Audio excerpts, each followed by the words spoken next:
So hello, my name is Cedric. So I'm the Director of Communications for Ubisoft in Montreal, and I'm here to give you a tour of that very nice and very large facility here. What you see here is the original plan of the building. The building is over 100 years old. Basically, this place used to be a big textile factory. We've established ourselves here in 1997, so back at the time, when we founded Ubisoft Montreal, the original plan was to create 500 jobs for the first 10 years of operation. Right now we're 2,100 people and we're about to celebrate our 15-year anniversary in Montreal. So security is a kind of a big topic here at Ubisoft Montreal, so to get in you need your badge. So we're going to go now on the production floor of Rainbow Six. We're going to show you how we work a little bit, so everything is open space. The idea is to make sure that the communication is at the core of what we do so that people can always talk together and communicate on what they're doing. So a project like Rainbow Six can be as big as 200 people working on it.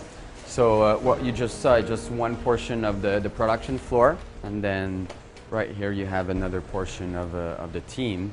And it's not the full team yet. There's other spaces where the rest of the team is installed as well. On the left side, you have a little bit of a Prince of Persia artwork that was printed on canvas.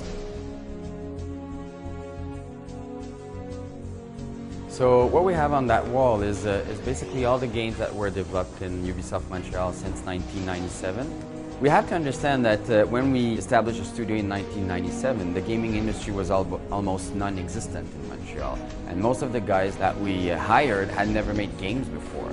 So the games like the Playmobil games or the Tonic Trouble games are basically games that were kind of learning games for the developers that after that, became the guys that did the Splinter Cells and the Prince of Persia and the Far Cry and the Assassin's Creed.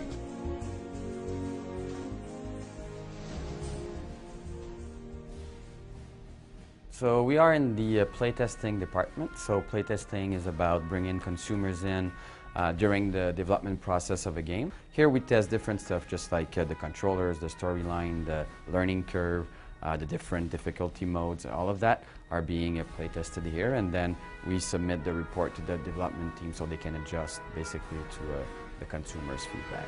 So what we have here basically is the area where people are coming in and sitting up and playing. Here, these chairs are for our observers, and behind that tainted window, it's basically is we're bringing people from the dev team so that they can see by themselves how people are playing the game that they're making, right? This is the Your Shape Fitness Evolve 2 space, and the Just Dance 3 space as well. So basically, it's our Kinect space. We've regrouped our Kinect team together. Both games are using the same player projection technology. The games are over now and they're working on the follow-up of the games.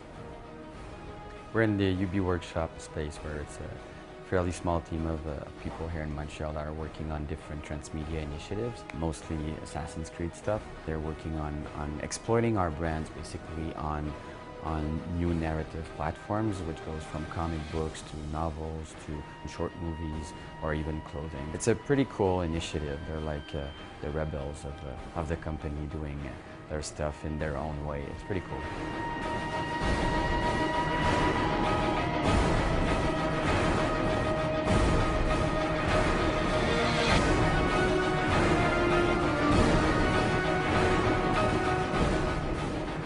So let me introduce you to Chai. Chai is our Foley artist. Chai has been working with us for quite a long time, forever.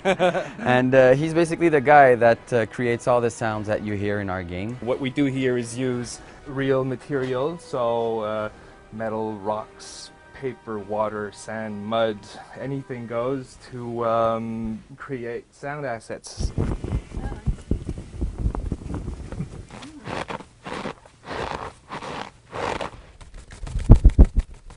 You have some pastas? I have pastas. Yeah? The old bone cracking trick. You have to do it close to my... Yeah, right. So let's pretend I sort of... You're breaking my neck, right? Yeah, I broke your neck or something. So what we just saw with Chai, basically, it's the original sound creation or organic sound creation. We send them to the main mixing room, which is here. So this is when all the audio effects, the voices, the music, when everything is done, it's all mixed in this room. So here you have what I would call, in a very humble way, probably one of the nicest rooftop patio in Montreal. During the summer, it's a very, very nice place to be. So the teams are coming in after work to drink, have a beer, have fun. We organize barbecues all the time here. It's a rooftop patio that gets a lot of word of mouth in the city, and that people they're curious to see. But it's a very, very nice place. So that's what concludes our tour of Ubisoft Montreal. Thanks for doing the tour with me, and I hope you enjoyed it. Take care.